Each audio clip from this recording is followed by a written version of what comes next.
ആഹാ, പറമ്പ് നിറച്ച ആൾക്കാരാണല്ലോ.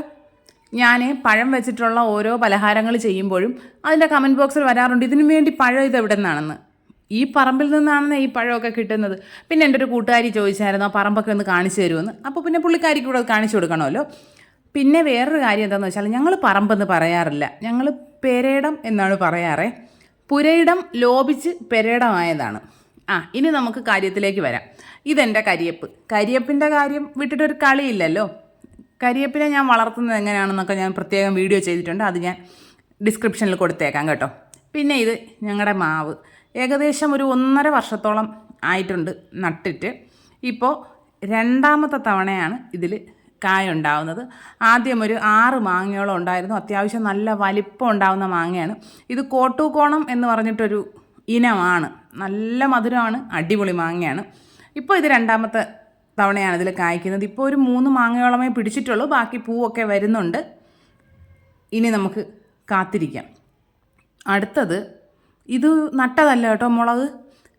നമ്മൾ ഉണക്കി പൊടിക്കാനായിട്ട് മുളക് വാങ്ങിയപ്പോൾ കഴുകുമല്ലോ, കഴുകിയിട്ട് ആ ബക്കറ്റിൽ ബാക്കി വന്ന വെള്ളം ഒഴിച്ചതാണ്, അതിൻ്റെ കിളിർത്ത് വന്നതാണ് ഈ മുളക്. പിന്നെ കുറച്ച് കോവലുണ്ട്. ഞാൻ മാത്രമേ ഇവിടെ കോവയ്ക്ക കഴിക്കൂ, അപ്പോൾ എനിക്ക് വേണ്ടി മാത്രം കോവയ്ക്ക ഉണ്ടാകാറുണ്ട്. പിന്നെ അതിൽ കുഞ്ഞൊരു വിത്ത് പോലൊരു സാധനം ഉണങ്ങി കിടക്കുന്നത് കണ്ടോ, അതാണ് നിത്യവഴുതന കേട്ടോ. അതുണ്ടായിരുന്നു, ഒരുപാടുണ്ടായിരുന്നു, അതിപ്പോൾ ഈ ചൂട് സമയത്ത് ഉണങ്ങിപ്പോയതാണ്. ഇനി അതിൻ്റെ അടുത്ത തൈകൾ നട്ടിട്ടുണ്ട്, അത് വളരുമ്പോൾ വേറൊരു വീഡിയോയിൽ കാണിച്ചു തരാം. പിന്നെ ഇതും ഏകദേശം ഒരു 1.5 വർഷമായ പ്ലാവാണ്. ആ മാവിനോടൊപ്പം നട്ടൊരു പ്ലാവാണ്. ഇതിലിപ്പോൾ ആദ്യത്തെ തവണയാണ് ചക്ക ഉണ്ടാകുന്നത്. പിന്നെ പന്നിയെ പേടിച്ചിട്ടാണ് കേട്ടോ ഈ ചക്കകൾ ഇങ്ങനെ മൂടിക്കെട്ടി വെക്കുന്നത്. എത്രയൊക്കെ മൂടിക്കെട്ടി വെച്ചിരുന്നാലും നന്നായിട്ട് പഴുത്ത് തുടങ്ങുമ്പോൾ അവർ വന്ന് ഇത് നശിപ്പിക്കും, അതാണ് ഇവിടുത്തെ അവസ്ഥ. പിന്നെ നമ്മൾ ഇത്തരത്തിലുള്ള പ്ലാവുകളൊക്കെ വളർത്തുമ്പോൾ എന്താ ശ്രദ്ധിക്കേണ്ടതെന്നറിയോ, ഏകദേശം ഒരു 10 അടിക്ക് മുകളിലോട്ടൊക്കെ ഹൈറ്റ് ആയി കഴിയുമ്പോൾ പിന്നെ അതിൻ്റെ തലഭാഗം വെട്ടിക്കൊടുത്തിട്ട് സാഫ് എന്ന് പറഞ്ഞിട്ടൊരു ഫംഗിസൈഡ് ചെടിക്കടകളിൽ വാങ്ങാൻ കിട്ടും, അവിടെ നിന്ന് വാങ്ങിയിട്ട് അതവിടെ പുരട്ടി കൊടുക്കണം. എന്നിട്ട് എന്തെങ്കിലും വെച്ച് കവർ ചെയ്ത് വെക്കുകയാണെങ്കിൽ പിന്നെ ഇതിന് ഒരുപാട് പൊങ്ങി പോകാണ്ട് അതിൻ്റെ തടി കനം വയ്ക്കും. തടി കനം വയ്ക്കുന്നതിനനുസരിച്ചിട്ടാണ് നമുക്ക് ഒരുപാട് ചക്കകൾ കിട്ടുക.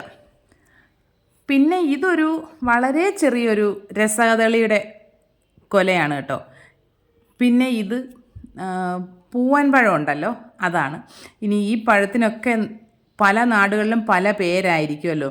ഇത് ഒരു വലിയൊരു കൊല ഉണ്ടായതിൻ്റെ കന്ന് നിർത്തിയേക്കുന്നതാണ്. ഇനി അവർ കൊല ഉണ്ടാവട്ടെ, അപ്പോൾ കാണിച്ചു തരാം. പിന്നെ ഇവർക്കെല്ലാവർക്കും ഒരു പ്രത്യേകതരം വളം ചെയ്യാറുണ്ട് കേട്ടോ. മാസത്തിൽ 1 തവണ എല്ലാവർക്കും ചെയ്യാറുണ്ട്. അതൊരു സ്പെഷ്യൽ വളമാണ്. അത് ഞാൻ എന്താണെന്ന് പറഞ്ഞു തരാം.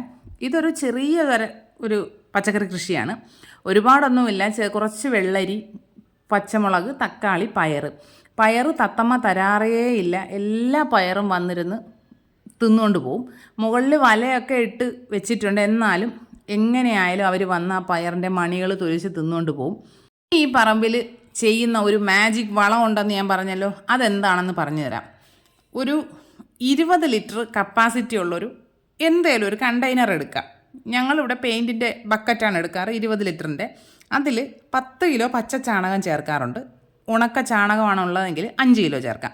1 കിലോ എല്ലുപൊടി, 1 കിലോ വേപ്പിൻ പിണ്ണാക്ക്, 1 കിലോ കടലപ്പിണ്ണാക്ക്, ഇത്രയും ചേർത്തിട്ട് ആ 20 ലിറ്ററിൻ്റെ ബക്കറ്റിൽ 1/4 ഭാഗത്തോളം ആക്കണം. 1/4 ഭാഗം വെള്ളം ഒഴിച്ച് നമ്മളിത് മിക്സ് ചെയ്ത് വരുമ്പോൾ 1/4 ഭാഗം മാത്രമേ ഉണ്ടാകാൻ പാടുള്ളൂ. നമ്മളത് ഏത് കണ്ടെയ്നറിലാണോ ചെയ്യുന്നത് അതിൻ്റെ 1/4 ഭാഗമായിരിക്കണം നിറഞ്ഞിരിക്കേണ്ടത്, വെള്ളവും കൂടി ചേർത്ത് മിക്സ് ചെയ്തതിന് ശേഷം. എന്നിട്ട് ഇതിനെ അടച്ചു വെച്ചിട്ട് പിന്നെ ഒരു 7 ദിവസം രാവിലെയോ വൈകിട്ടോ എപ്പോഴേലും ഇത് തുറന്നിട്ട് ക്ലോക്ക് വൈസിൽ ഇളക്കി കൊടുക്കാം. ദിവസവും നമ്മൾ നന്നായിട്ട് അടിഭാഗം ചേർത്തിട്ട് ഇളക്കണം, എല്ലാ ഭാഗവും നല്ലതുപോലെ ഇളക്കിയെടുക്കണം. അങ്ങനെ ഒരാഴ്ച മിക്സ് ചെയ്തെടുക്കണം.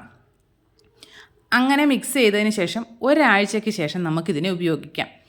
1 ലിറ്റർ ഈ സ്ലറി എടുത്തതിന് ശേഷം അതിനെ ഒരു ബക്കറ്റിലേക്ക് ഒഴിച്ചിട്ട് 10 ലിറ്റർ വെള്ളം കൂടി ഒഴിച്ചിട്ട് വേണം ഓരോ ചുവട്ടിലും ഒഴിച്ചു കൊടുക്കാനായിട്ട്. ഓരോ ചെടിയുടെ മൂട്ടിലും ഓരോ ലിറ്റർ വീതം ഒഴിച്ചു കൊടുക്കാം. പക്ഷേ എങ്ങനെയായിരിക്കണം, നമ്മൾ 1 ലിറ്റർ സ്ലറിക്ക് 10 ലിറ്റർ വെള്ളം ചേർത്ത് മിക്സ് ചെയ്തതായിരിക്കണം ഒഴിച്ചു കൊടുക്കേണ്ടത്. ഞങ്ങളുടെ വീട്ടിൽ എല്ലാ ചെടികൾക്കും ഒഴിക്കാറുണ്ട്. തെങ്ങിനും പ്ലാവിനും മാവിനും എല്ലാവർക്കും ഒഴിക്കാറുണ്ട്. നമ്മുടെ കൃഷി ചെയ്യുന്നതിനും പൂക്കളുണ്ടാവുന്ന ചെടികൾക്കും എല്ലാവർക്കും ഒഴിക്കാറുണ്ട് കേട്ടോ. അടിപൊളി ഒരു വളമാണ്. ഇനി ഈ മാവിൻ്റെ കാര്യം പറയാം. ഇത് ഏതാണ് ഇനം എന്നൊന്നും അറിയില്ല കേട്ടോ. ഇത് വാങ്ങി വെച്ചിട്ട് 2 വർഷം കഴിഞ്ഞിട്ടുണ്ടായിരുന്നു. ഇതിപ്പോൾ ഇതിൽ 3ാമത്തെ തവണയാണ് മാങ്ങ പിടിക്കുന്നത്. ഞാൻ ഈ മാങ്ങ പിടിച്ച വീഡിയോ മുൻപ് ഒരു ഷോർട്സ് ആയിട്ടൊക്കെ ഇട്ടിട്ടുണ്ടായിരുന്നേ. ഈ മാവിനും സ്ലറി ഒഴിച്ചു കൊടുക്കാറുണ്ട്. നമ്മൾ സ്ലറി ഒഴിച്ചു കഴിഞ്ഞാൽ നന്നായിട്ട് വെള്ളം നനച്ചു കൊടുക്കണം. അതുകൊണ്ട് ഒരുപാട് നമുക്ക് വെള്ളം ഒഴിക്കാനുള്ള സാഹചര്യങ്ങൾ ഉണ്ടെങ്കിൽ മാത്രമേ ഈ സ്ലറി ഒഴിക്കാൻ പാടുള്ളൂ.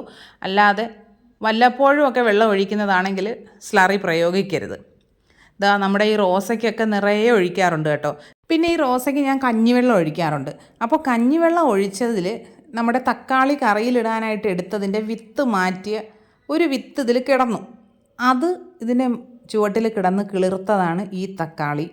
തക്കാളി ഏകദേശം പടർന്നു കയറുന്ന അവസ്ഥയിലുള്ളൊരു തക്കാളിയാണ്. പിന്നെ അതിനെ പല തരത്തിലായിട്ട് കെട്ടിയും സ്റ്റാൻഡ് പോലെ വെച്ചും ഒക്കെ സംരക്ഷിച്ച് നിർത്തുന്നുണ്ട്. ഇപ്പോൾ ഏകദേശം നിറയെ തക്കാളി പിടിച്ചിട്ടുണ്ട്. ഒരു 3-4 എണ്ണത്തോളം ഞാനതിൽ നിന്ന് പഴുത്തിട്ട് പറിച്ചെടുക്കുകയും ചെയ്തിട്ടുണ്ടായിരുന്നേ. ഇത് ഏതിനം തക്കാളിയാണ് എന്നൊന്നും അറിയില്ല. ഇത് വിത്ത് വാങ്ങിയതല്ല, ഇത് അല്ലാതെ വീണ് കിളിർത്ത തക്കാളിയാണ്. അടുത്തതൊരു വഴുതനങ്ങയുടെ കാര്യമാണ്. ഇത് ആദ്യം ഒരു ഗ്രോ ബാഗിലാണേ വെച്ചിരുന്നത്. ഗ്രോ ബാഗിൽ വെച്ചിരുന്നപ്പോൾ തീരെ ഉഷാറില്ലാതെ അങ്ങ് വല്ലാത്തൊരവസ്ഥയിൽ നിന്നാണ്. അതിനെ തറയിലേക്കൊരു കുഴിയെടുത്ത് അതിൽ നട്ടിട്ട് നിറയെ വെള്ളം ഒഴിക്കുക, സ്ലറി ഒഴിക്കുക, ഇതൊക്കെ ആയിരുന്നു പരിപാടി. അങ്ങനത്തെ ഒരു പരിപോഷണം മൂലമാണ് ഇപ്പോൾ ഈ അവസ്ഥയിലേക്ക് എത്തി നിൽക്കുന്നത്. ഇപ്പം ഒരു ആഴ്ചയിൽ 3-4 കത്തിരിക്ക പറിക്കാനായിട്ടുള്ളത് ഉണ്ടാകും കേട്ടോ. ഇനി അടുത്തത് ഞാൻ ഒരു മുളകിനെ കാണിച്ചു തരാം. ഇത് വാങ്ങി നട്ടതാണ് ഈ മുളക്. ഇത് ഏതെങ്കിലും പ്രത്യേക ഇനമാണോ എന്നൊന്നും അറിയില്ല കേട്ടോ. അങ്ങനെ ഇതിൻ്റെ ഇനം അറിയുന്നവരുണ്ടെങ്കിൽ ഒന്ന് കമൻറ്റ് ചെയ്യണേ. ഇതിങ്ങനെ മുകളിലേക്ക് സൂര്യനെ നോക്കി നിൽക്കുന്ന മുളകുകളാണ്. ഇനി ആ മുളക് നിൽക്കുന്നതിനടുത്തായിട്ട് വേറൊരു ആൾ കൂടിയുണ്ട് കേട്ടോ. ഒരു മുന്തിരി മേടിച്ച് നട്ട് നന്നായിട്ട് പന്തലൊക്കെ ഇട്ട് വളർത്തിയെടുക്കുന്നുണ്ട്. ഇത് കണ്ടോ, ഭയങ്കര സന്തോഷമാണ് കേട്ടോ. ദിവസവും ഇപ്പം ഇതിനെ നോക്കി നിൽക്കലാണ് പണി. നമ്മുടെ വീട്ടിലൊക്കെ ഇങ്ങനെ മുന്തിരി കൊല പോലെ കായ്ച്ച് കിടക്കുക എന്ന് പറഞ്ഞാൽ അത് ഭയങ്കര സന്തോഷമല്ലേ. ആദ്യമൊക്കെ 1-2 ഒക്കെ ആയിരുന്നു പിടിക്കുന്നത്.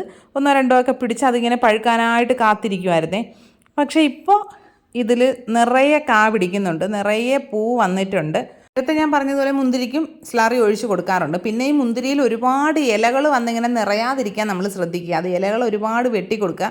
പിന്നെ ഇപ്പോൾ ചൂട് സമയം ആയതുകൊണ്ടും ഇത്രയും പൂ നിറഞ്ഞു നിൽക്കുന്നതും കൊണ്ടാണ് ഇലകൾ ഒരുപാട് അങ്ങനെ വെട്ടാതെ നിർത്തിയേക്കുന്നത്. അല്ല എന്നുണ്ടെങ്കിൽ ഇതിൻ്റെ ഇലകൾ മുറിച്ച് കൊടുക്കുന്നതിനനുസരിച്ചിട്ടാണ് ഇതിൽ കായ ഉണ്ടാവുക. പിന്നെ ഇനി വേറൊരു കാര്യം കാണിച്ചു തരാം. ഈ മുന്തിരിക്ക് പുറകിലായിട്ട് ഒരു സംഭവം കാണുന്നില്ലേ, അതെന്താണെന്നറിയോ? അതൊരു വാട്ടർ ടാങ്കാണ്. ഏകദേശം ഒരു 40 വർഷത്തിന് മുകളിൽ പഴക്കമുള്ളൊരു വാട്ടർ ടാങ്കാണ്. ഇപ്പോഴും അതിനുള്ളിൽ വെള്ളമുണ്ട്. 10,000 ലിറ്റർ വെള്ളം കൊള്ളുന്നൊരു വാട്ടർ ടാങ്കാണ്. അതിലിപ്പോഴും നമ്മുടെ പറമ്പിലെ കൃഷിക്ക് ആവശ്യമായിട്ടുള്ള വെള്ളം അതിൽ തന്നെയാണ് അടിച്ചിടുന്നത്. ഈ ടാങ്ക് 2 തവണ നിറയാനുള്ള വെള്ളമുള്ളൊരു കിണറുമുണ്ട്. അതൊക്കെ കൊണ്ടാണ് ഈ ചൂട് സമയത്തും ഇങ്ങനെ ഒരു കൃഷി നിലനിന്ന് പോകുന്നത്. നിങ്ങൾക്ക് കാണിക്കാൻ വേണ്ടി ഒരു മുന്തിരിങ്ങ ഞാൻ പറിച്ചെടുത്തതാണ് കേട്ടോ. നന്നായിട്ട് പഴുത്തിട്ടില്ല. നമ്മൾ കടയിൽ നിന്ന് വാങ്ങുമ്പോൾ ഈ മുന്തിരിയുടെ പുറത്ത് ഇങ്ങനെ ഒരു വെളുത്ത പൊടി പറ്റിയിരിക്കുമ്പോൾ എന്താ പറയുക, അത് മരുന്നടിച്ചതാണെന്നല്ലേ. പക്ഷേ മുന്തിരിയുടെ മുകളിൽ അങ്ങനെ ഒരു കറുത്ത പൊടി ഉണ്ടാകും. ഇനി വേറൊരു പ്ലാവിനെ കാണിച്ചു തരാം. പുള്ളിക്കാരൻ ഇതുവരെ കായ്ച്ചിട്ടില്ല. അതും ഏകദേശം ഒരു 1.5 വർഷത്തോളം ആയി കേട്ടോ. ഇനി ഒരു മാവിൻ്റെ കാര്യം പറയാം. ഇത് സുവർണരേഖ എന്ന് പറഞ്ഞിട്ടുള്ളൊരു ഇനമാണേ. ഇത് നമ്മൾ വാങ്ങിക്കൊണ്ട് വെക്കുന്ന സമയത്ത് ഒരുപാട് പേര് പറഞ്ഞിട്ടുണ്ടായിരുന്നു ഈ മാവ് അങ്ങനെ ഒരുപാട് മാങ്ങ പിടിക്കുന്ന തരത്തിലുള്ള മാവല്ല, വെറുതെ ഇങ്ങനെ നിന്ന് വളർന്ന് നിൽക്കുക അല്ലാണ്ട് കായ പിടിക്കില്ല എന്ന്. പക്ഷേ അതെല്ലാം തിരുത്തി കുറിച്ചുകൊണ്ട് സ്ലറി സ്ഥിരമായിട്ട് ഒഴിച്ചു കൊടുക്കുക. പിന്നെ വേറൊരു കാര്യമുണ്ട് കേട്ടോ. ഈ എല്ലാ മരങ്ങളോടും ചെന്നിരുന്നിട്ട് എൻ്റെ ഹസ്ബൻഡ് കാര്യം പറയും. പുള്ളിക്കാരൻ എല്ലാവരോടും പറയാറുണ്ട്, സംസാരിക്കാറുണ്ട്. എത്രയും പെട്ടെന്ന് കായ പിടിച്ചില്ല എങ്കിൽ വെട്ടിക്കളയുമെന്നും ഒക്കെ പറഞ്ഞ് ഭീഷണിപ്പെടുത്തിയാണ് എല്ലാ മരങ്ങളും പെട്ടെന്ന് കായ്ക്കുന്നത്. അതിലും ഇപ്പോൾ ഏകദേശം ഒരു 4-5 മാങ്ങയോളം പിടിച്ചിട്ടുണ്ട്.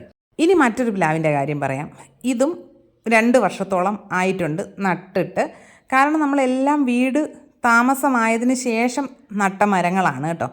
ഇതിലിപ്പോൾ ഒരു 3ാമത്തെ തവണയാണ് ചക്ക പിടിക്കുന്നത്. ആദ്യം ഒരു 4 ചക്ക പിടിച്ചു, പിന്നെ ഒരു 10 ചക്കയോളം പിടിച്ചിട്ടുണ്ടായിരുന്നു. ഇതിപ്പോൾ അടുത്ത തവണ ഇപ്പോൾ 3 ചക്ക ഇതിൽ വന്നിട്ടുണ്ട്. കഴിഞ്ഞ തവണ പിടിച്ചതിൽ നിന്ന് വലിയ 2 ചക്ക പന്നി നശിപ്പിച്ചിട്ടുണ്ടായിരുന്നു. മനുഷ്യർക്ക് മണം കിട്ടുന്നതിന് മുൻപ് തന്നെ ഈ ചക്ക പഴുത്തതിൻ്റെ മണം പന്നിക്കൊക്കെ കിട്ടും. അത് വന്ന് കുത്തിയിട്ട് തിന്നുകൊണ്ട് പോകും. ചക്ക ഏകദേശം ഒരു പരുവാകുമ്പോൾ തന്നെ നമ്മൾ വലിയ ചാക്കൊക്കെ വെച്ചിട്ട് പ്ലാവ് മുഴുവനായിട്ടും കവർ ചെയ്ത് നിർത്തുകയൊക്കെ ചെയ്തിട്ടുണ്ടായിരുന്നു. വരുന്ന ആൾക്കാരൊക്കെ ഇതെന്താ പ്ലാവിന് മുണ്ടുപിടിപ്പിച്ചതാണോ എന്നൊക്കെ ചോദിച്ച് ചിരിക്കാറൊക്കെ ഉണ്ടായിരുന്നു. അങ്ങനെ കൂടി ചെയ്തിട്ട് പോലും നമുക്ക് ചക്ക 1-2 എണ്ണം നഷ്ടമായി. നല്ല വലിയ ചക്കയായിരുന്നു. അത് പന്നി കൊണ്ടുപോയി തിന്നു. ഭയങ്കര മധുരമുള്ള നല്ല ചെമ്പരത്തി വരിക്ക എന്നൊക്കെ പറയില്ലേ, അങ്ങനത്തെ ചക്കയായിരുന്നു കേട്ടോ. ഇതൊരു റോബസ്റ്റ കൊലയാണ്. ഇതിന് മുൻപ് ഞാനൊരു കൊല കാണിച്ചത് അതേതാണ്, കപ്പപ്പഴം എന്നാണ് ഞങ്ങൾ പറയുന്നത്, ചുമന്ന പഴത്തിന്. ഇനി വേറെ ഏത് പേരാണോ എന്നൊന്നും എനിക്കറിയില്ല കേട്ടോ. പിന്നെ ഈ റോബസ്റ്റയ്ക്ക് കൂടെ വെച്ച ഒരു 3-4 റോബസ്റ്റ ഉണ്ടായിരുന്നു കേട്ടോ. അതെല്ലാം നോമ്പിൻ്റെ സമയത്തൊക്കെ ആയിട്ട് കഴിഞ്ഞിട്ടുണ്ടായിരുന്നു. പിന്നെ ഈ പറമ്പിൽ നിറയെ വാഴകൾ നട്ടിട്ടുണ്ടായിരുന്നു. ഒരുപാട് പന്നി വന്ന് ഇപ്പോൾ നശിപ്പിക്കുകയാണ് ചെയ്യുന്നത്. പന്നിയുടെ ശല്യം കൂടിയത് കാരണം ഇപ്പോൾ നെറ്റ് വാങ്ങി ചുറ്റോട് ചുറ്റും കെട്ടിയിട്ടിരിക്കുകയാണ്. മതിൽ കെട്ടിയിട്ടില്ല, അതുകൊണ്ട് അതുപോലെ ഈ പച്ച നെറ്റ് ഇങ്ങനെ ചുറ്റോട് ചുറ്റും കെട്ടിയിട്ടുണ്ട്. എന്നാൽ കൂടിയും ചിലപ്പോഴൊക്കെ പന്നികളകത്ത് കയറാറുണ്ട്. അത് വലിയൊരു ശല്യമാണ്. അതിനെന്താണ് വഴിയെന്നൊന്നും അറിയില്ല. രാത്രി ഒരു 8, 8:30, 9 മണിയൊക്കെ ആകുമ്പോൾ പറമ്പിലിങ്ങനെ കരിയില അനങ്ങുന്ന സൗണ്ട് കേൾക്കാൻ പറ്റും. അപ്പോഴും നമ്മൾ ഇറങ്ങിയിട്ട് ടോർച്ച് അടിച്ച് നോക്കുക. പിന്നെ കല്ലൊക്കെ പറക്കി എറിയും, ഇല്ലെങ്കിൽ പടക്കം പൊട്ടിച്ചെറിയാറുണ്ട്. ഇങ്ങനെയൊക്കെ ചെയ്തിട്ടാണ് ഈ പന്നികളെ ഓടിക്കാറുള്ളത്. എന്നാൽ കൂടിയും ചിലപ്പോൾ വെളുപ്പാങ്കാല സമയമൊക്കെ ആകുമ്പം വന്ന് വാഴകൾ ഇടിച്ചിട്ടിട്ട് അതിലെ ഉണ്ണിപ്പിണ്ടിയിലെ വെള്ളം കുടിക്കാറാണ് പതിവ്. അങ്ങനെ രാവിലെ എഴുന്നേൽക്കുമ്പോൾ കുറേ വാഴകൾ ഇങ്ങനെ തറയിൽ തകർന്ന് കിടക്കും. അതൊരു ഭയങ്കര വിഷമമുള്ളൊരു കാഴ്ചയാണ് കേട്ടോ. ഇതൊരു റംബൂട്ടാനാണേ. ഇതിപ്പോൾ നട്ടിട്ട് ഏകദേശം 1.5 വർഷത്തോളമായി. ആദ്യമായിട്ടാണ് ഇതിൽ കായ് പിടിക്കുന്നത്. ഇനി ഇത് വളർന്ന് കാണാനുള്ളൊരു കാത്തിരിപ്പിലാണ്. ഇതൊരു കൃഷി കഴിഞ്ഞൊരു ഏരിയയാണ് ഇത്. മുളകുണ്ടായിരുന്നു, പടവലം, പയർ, അങ്ങനെയൊക്കെ കുറേ സാധനങ്ങളുണ്ടായിരുന്നു. അതെല്ലാം കഴിഞ്ഞു. ഇനി ഇതെല്ലാം മാറ്റിയിട്ട് അടുത്ത കൃഷി ചെയ്യേണ്ടതാണ്.